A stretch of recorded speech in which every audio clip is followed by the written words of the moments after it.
All right, so part of my job is going to parties. I go to a lot of parties throughout the year. I can't go to all of them I'm invited to. I have kids, and sometimes schedules get in the way, but usually if I get invited to a party, I try to go. I think graduation parties are probably my favorite. The kids now this year, like some of them I've known since they've been in first grade. To see these little boys and girls, like as 6-year-olds, 7-year-olds, and now all of a sudden, like there's these young men and women, and the whole world is in front of them. Like it's an amazing, cool thing, and I always just try to encourage them a little bit. And usually between like about May 10th and June 1st, I gain about like 6 to 8 pounds, and it's just because of all the graduation cake that they make me eat. Like, Craig, you can't leave until you try all 3 cakes, and I have to do it. I'm a servant of the Lord, and so I go to a lot of wedding receptions too. I do a lot. I think I did 25 weddings last year, and I can't go to all of them again. I got kid stuff, and sometimes I'm not done with my sermon, if you can believe that. But I generally try to go, and I've been to one at the Happy Hollow Country Club. I've been to some in people's backyard. I've been to one in Maui. I do destination weddings, so just let me know if that's in your future. Now I leave when the dancing starts for a lot of reasons. Norwegians, if you've watched the last couple of days, are very good at skiing, and they're very good at curling. We're not good at dancing, so I leave then. And I did a retirement party a while back for a guy who lives up the street, and his boss called me and he said, "Hey, is there any way you could come and do a roast for so and so?" I'm thinking, this is like a dream come true.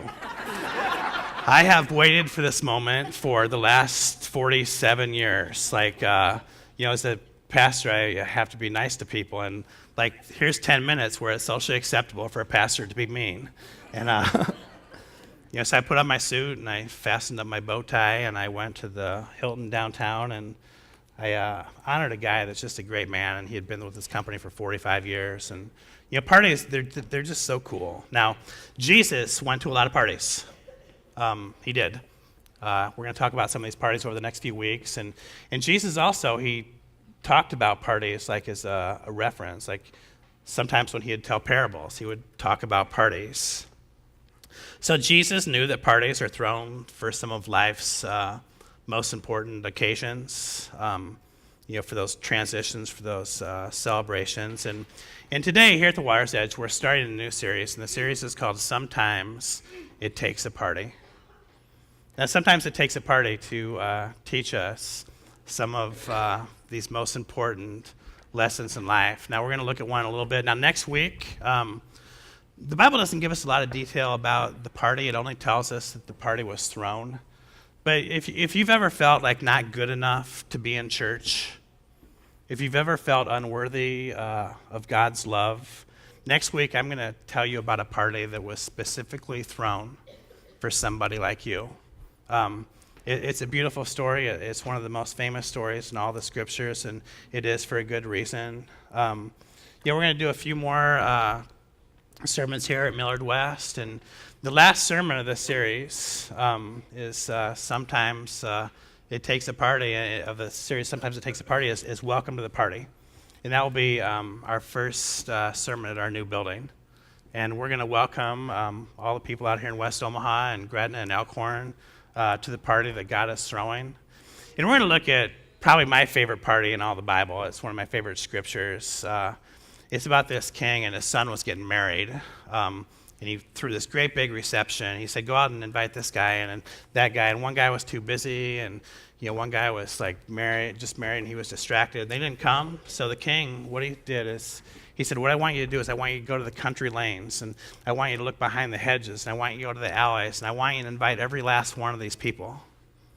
And they did that, and all these people, they came to the king's party, and it's important to know who was invited there, and that's who we invite to the party. So who's on the country lanes? It's people in transition in life. And if you ever known what it's like to be in transition in life, you know how nice it is to have an invitation to the party. Who is it that hides behind the hedges? The people that hide behind the hedges are people that carry a lot of shame and a lot of guilt, and they don't know if they want to be seen out in public, and the king says, go and get them and bring them to the party. And what about the people in the alleys? Like, these are people who are usually hiding from something. It's people who are down on their luck. And the king says, go get every last one of them and bring them to my feast. So that one's coming up. That'll be March 18th. That won't be at our Harrison Street building. But today, Jesus was at a party. If you got your Bible, you can go to the Gospel of John, chapter 2. If you have your app, you can follow along. If you haven't downloaded our app yet, just go to our webpage, weomaha.com. You can download the app. You can take notes. Everything that I've got on the screen underlined behind me is what you'll just type in. Then you can email these notes to yourself. You can email them to a friend. You can use them as a reference throughout the week. So Jesus is at a wedding in this town called Cana. Cana is in the land of Galilee. Now, Cana would just be about probably 8 miles away or so from Nazareth. Jesus was very familiar with Nazareth. That's where his mother Mary was from. Now, the Bible says in the Gospel of John, chapter 2, that Mary was at the party. Jesus' disciples were at the party too, and there weren't 12 of them at the time. There was just 5. Jesus hadn't got the whole leadership team gathered yet. He only had 5 of the 12, and partway through the party, there was a big problem. The big problem is they ran out of wine. Now, it's important to know the cultural context of wine in this setting versus our setting today. So, in the Jewish tradition, wine was an essential and an integral part of everyday life, specifically a party. It would have been unthinkable to run out of wine at a party. Now, it's very important to know in this Jewish culture, drunkenness was frowned upon. Drunkenness was a disgrace. People didn't drink wine to self-medicate. They didn't drink wine to get drunk. They drank wine because it was a social thing to do. Now, hospitality in the East, we looked at this one a couple of months ago. It was a sacred duty, and this would have brought great shame to the bride and the groom and also the master of ceremonies to run out of wine at a party like this. So Jesus, he hadn't performed any miracles at this point. So we're in John chapter 2. Do you know what comes before John chapter 2? Yeah, and that's the first book. So John chapter 1 is like, in the beginning was the Word, and the Word became flesh, and they go through that. Then all of a sudden, we just pick up the ministry of Jesus, and he's at this wedding at Cana in Galilee. Now Jesus, he saw the party, and he saw that the bride and the groom, their heart was ready to break. He saw people making new friends. He saw existing friendships being strengthened. He saw 2 families becoming one. And he looked around, and he saw the people, and he saw that the people did not want the night to end. So Jesus is thinking, should I do something about this? So let's pick it up in John chapter 2, verse 6. So standing nearby were 6 stone water jars used for the Jewish ceremonial washing. Each could hold 20 to 30 gallons. Okay, so these are very large stone jars. Like a 5-gallon bucket of paint, is a pretty good size, and this is 5 or 6 times that large. So everybody at the party would have known what these big jars were for. This water was not to be drank. This water was not for hygiene. This water would have been, for ceremony. So back in the day, what you would have done is you would have walked into a house, and the first thing you would have done is you would have washed your feet. You would have washed your feet whether your feet needed to be washed or not. So, they didn't have Nikes or Adidas back then. They just had little sandals that they wore. They didn't have concrete. They had dirt paths that they walked on. So most people did come with some soil or some mud or at least some dust in their feet. So it was the polite thing to do to wash it before you got in. Now, even if your foot was totally clean, though, you would wash it because it was the polite, it was the ceremonial thing. So everybody looked at these things, and they knew what that water was for. Now, the water also would have been to ceremonially wash your hands before you eat. Not again for hygiene. You do this because the Jewish law said that you wash your hands before you eat. And oftentimes they had even washed their hands in between courses. So everybody knew what this water was for, and it leads us to point number 1. And this is this. Jesus takes what is ordinary and makes it extraordinary. So Jesus will take what is ordinary and make it extraordinary. So let me just give you a few examples. Example number one is a 15-passenger van. So you see a 15-passenger van driving down the road, and you don't really think it's that big a deal. It takes people, it takes stuff from point A to point B. It's just a big van that, some big families need it, some churches, schools, they're the people that usually drive 15-passenger vans. So if I would look at all the high school kids, a lot of the college kids who have gone through our church, and you've gone through our mission trips, the 15-passenger van is going to mean something a whole lot different to you than it will to the rest of us. Because you've seen Jesus take something ordinary and make it extraordinary. You've ridden on a van for 15 and a half hours to Ohio or Georgia. I think this year you're going to Texas. And you've sat by those people, and you've become strangers can become best friends. Best friends can become even better friends. You know what it's like to get to the site. You unpack your stuff, you worship, you do your morning devotions. You go to a place the next day. There's a team of about 5 to 7 of you, and you have this list of things that you're supposed to do to this house. And there's somebody that lives in this house, and they don't have enough money, and they don't have enough energy, and they don't have enough skills to make their house warmer and safer and drier, but you do. You got all this ordinary stuff. You got this ordinary van. Out of the ordinary van, you take an ordinary hammer and an ordinary paintbrush. And all these ordinary people do this extraordinary thing with these ordinary things. And by the end of the week, the house is warmer and it's safer and drier, and relationships have become solidified. And there's somebody that lives in this house, and now their house is warmer and it's safer and it's drier and it looks better. And they've experienced God's grace through you through the previous 5 days.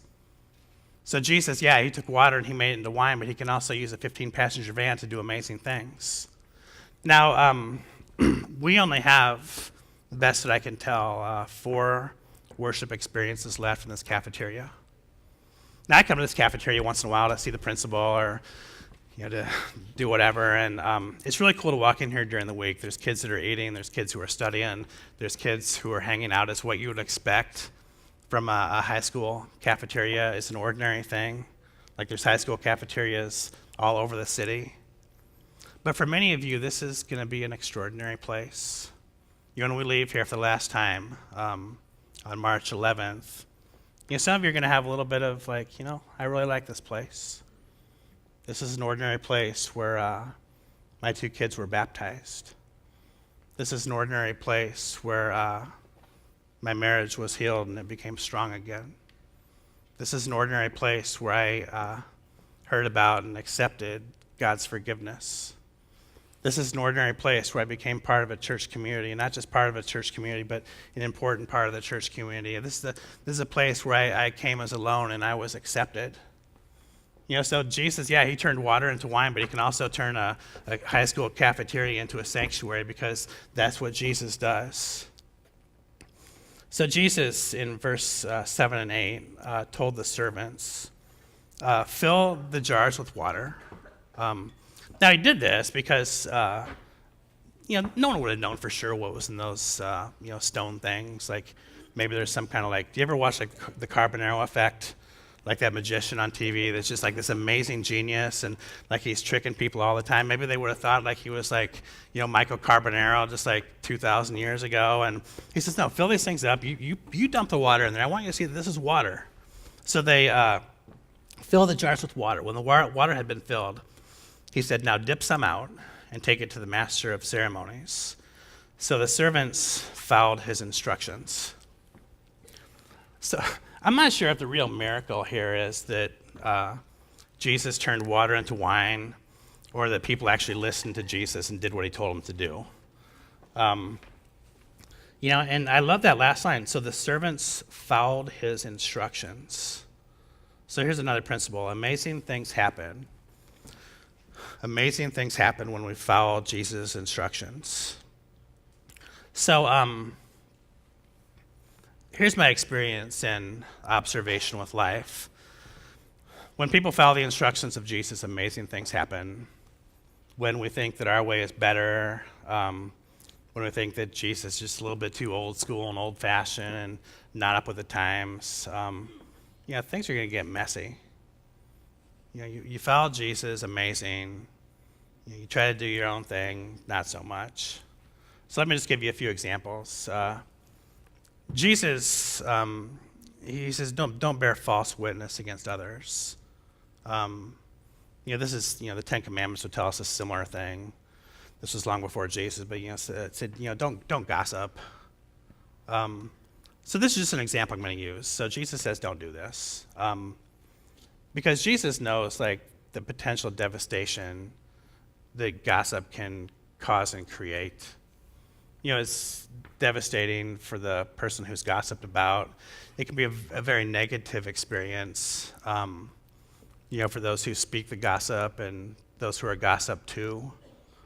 What if we could just communicate to one another with truth and grace, with direct communication, instead of false communication behind somebody's back?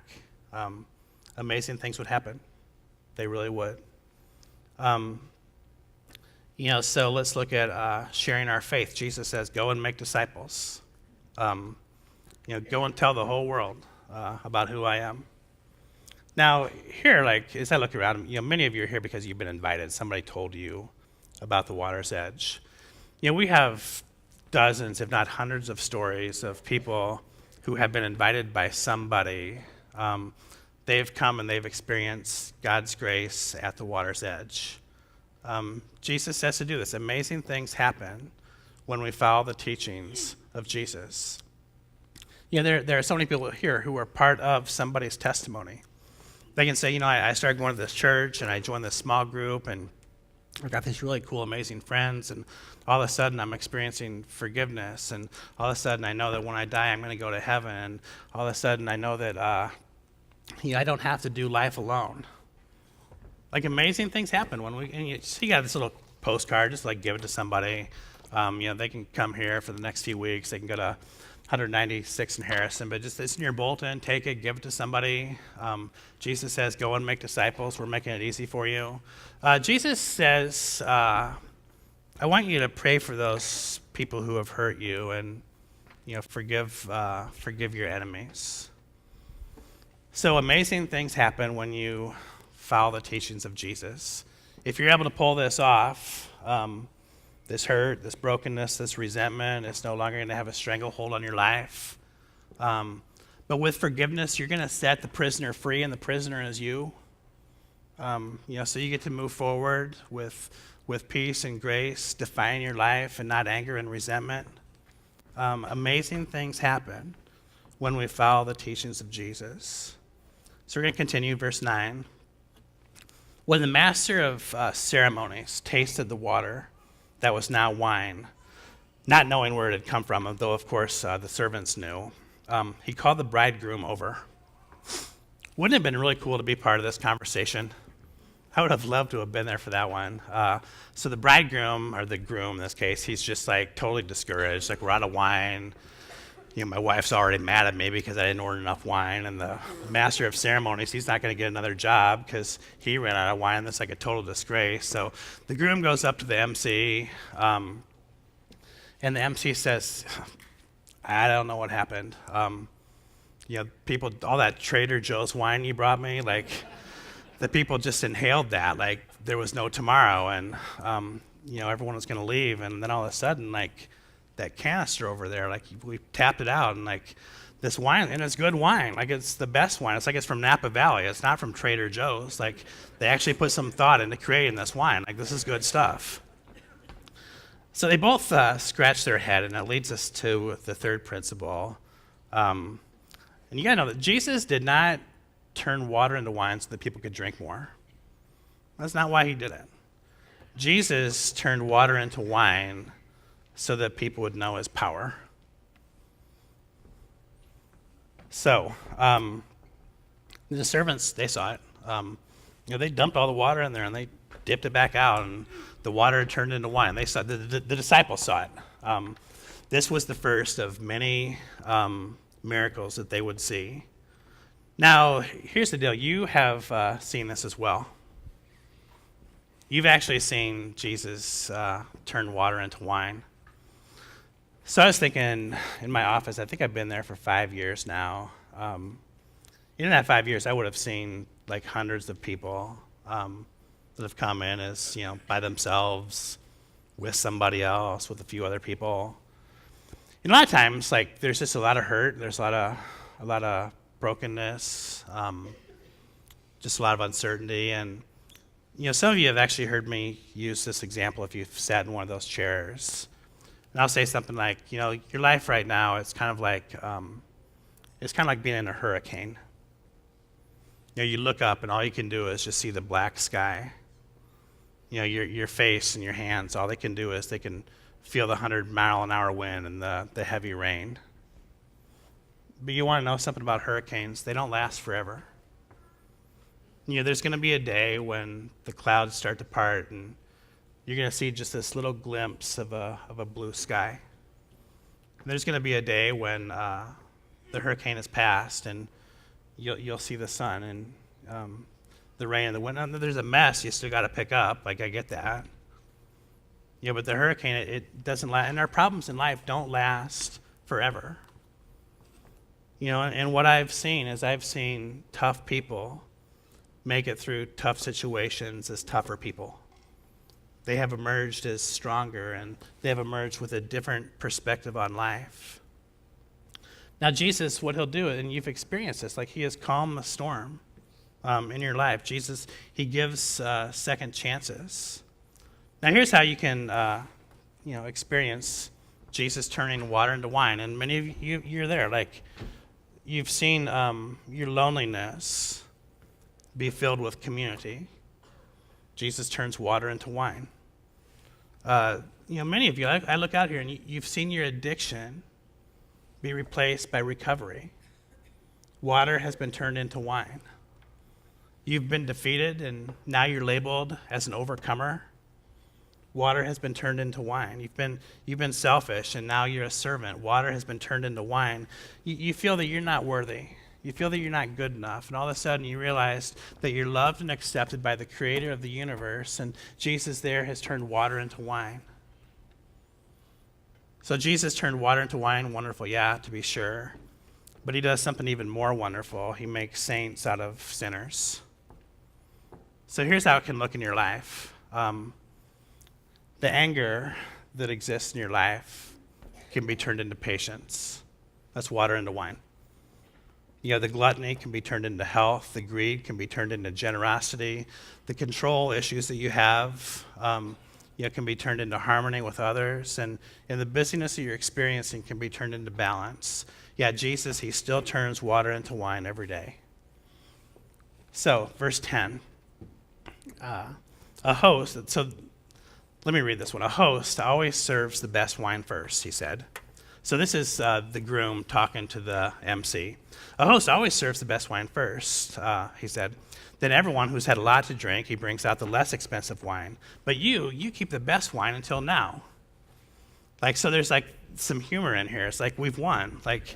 Grace has happened. There's this surprise, and you've surprised me. And I thought you were going to take the stuff out from Napa Valley first, and after people drink that, they're just going to drink the stuff from Trader Joe's. But you did it the opposite. You brought out the bad stuff first. Now this stuff is really good, and this party is amazing. And here's the principle this teaches us. If you've ever got an email from me, you'll recognize the last little phrase. When God is at the party, the best is yet to come. When God's at the party, the best is yet to come. We believe that here today in this world, and we believe that with eternity. Yes, I was talking to Scott yesterday morning, Scott Paulson, whose dad had passed away, and I was just asking him how he's doing. I was on the phone with him, and he talked about his dad being like a man of faith. And he said, I learned my faith from my dad, and he was just this person that loved Jesus, and he knew he was loved by God, and he said it makes all the difference. It does. It makes all the difference. Because for those of us who believe, like we're at the party and God's at the party with us, and we believe that he turned water into wine, and we have this type of faith, for us, the end is not death. For us, the end is life. And the Bible gives us like this beautiful picture of what heaven looks like. Paul says in 1 Corinthians chapter 13, he says, like, now, today, we look and we see God. It's like looking into a mirror that's like scratched and dimly lit. But then we will see God fully, even as God fully sees us now. And then Revelation, he gives us this picture. It's like heaven is a place where there's no more sorrow and no more pain. A place where there's no more hurt. It's a place where God will wipe away every single tear from our eye. Yeah, so ultimately, what we get here is Jesus, he turned water into wine, and Jesus can also turn death into life. That's what Jesus can do. Now, the last verse this morning is verse 11.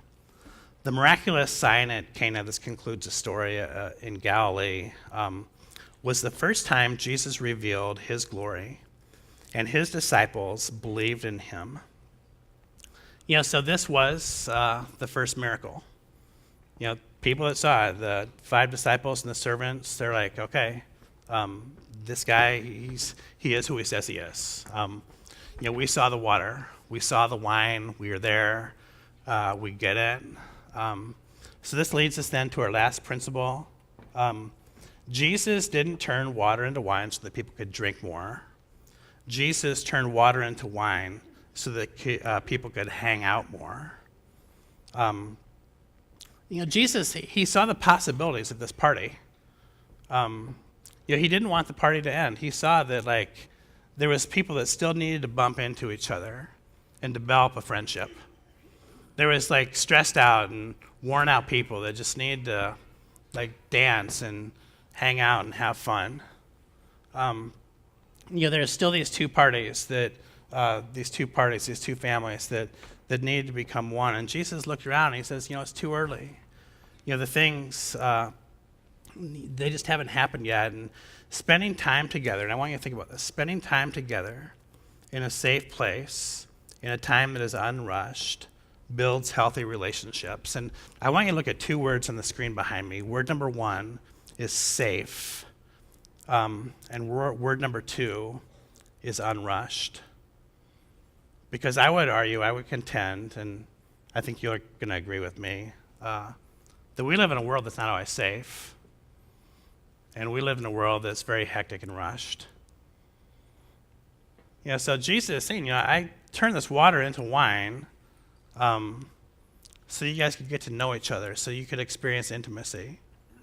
So new things could start, so existing things could be strengthened. I think more than ever, our world is not a safe place. You bring up politics, you bring up sports, whatever, all of a sudden, we got to create these safe spaces for each other where we can be vulnerable, where we can be authentic, where we can be listened to, where we can be real, where we don't have to feel like we can say something and someone's going to judge us. This is the party. Next week we're going to look at the kingdom of heaven is like, and this is the party. The church needs to be, the church should be, hopefully the church in this case is, the place where you can come despite your past. The place where you can come despite your political party. The place that you can come, despite who you've been in the past. You can come and you can be accepted, and you can be understood, and you can be loved, and you can be part of the team. Jesus says, welcome to the party. So it's safe, and it's got to be unrushed too. We're in such a hurry. One of the things, you can read my column after I'm done speaking in about 15 minutes or so. I'm almost done. You can read my column, and I give you some practical suggestions for Lent. There's, I think, 8 of them on there.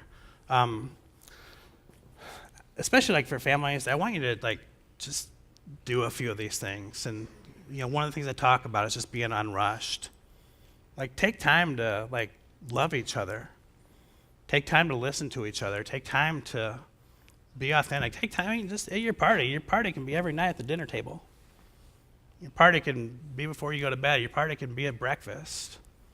Like, just put down all the hecticness and create this safe space where you can grow in your love for each other and you can grow in your love for God. So let's go to God and let's pray.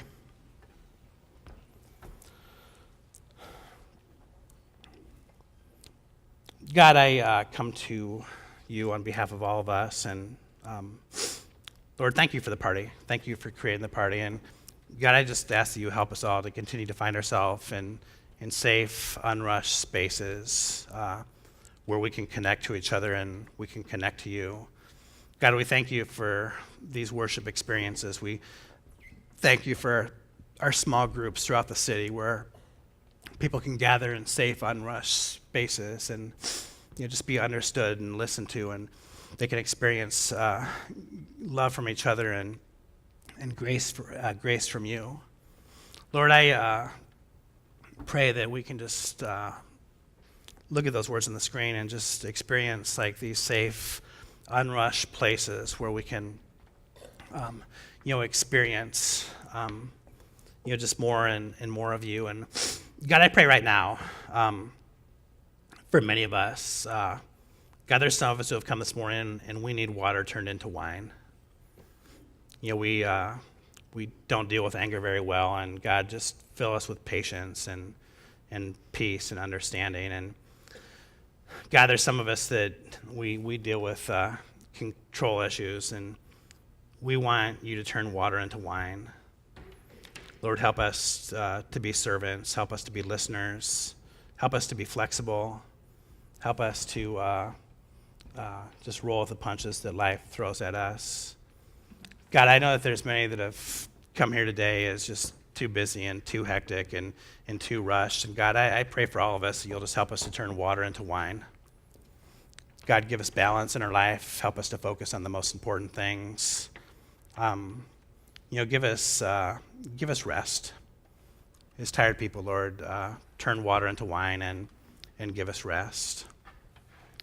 God, you are a good God. You turn ordinary things like water into wine. You turn 15 passenger vans into missional tools. You turn high school cafeterias into your sanctuary. And God, I just pray that as a collection of ordinary individuals, you'll send us out into the world to do extraordinary things by ourselves, with each other, as a church. God, you've done something in us this morning, and now, Lord, as we leave, I pray that you will do something through us. So in one voice, we come to you, Lord, and we pray the prayer that you taught us to pray. Our Father, who art in heaven, hallowed be thy name. Thy kingdom come, thy will be done, on earth as it is in heaven.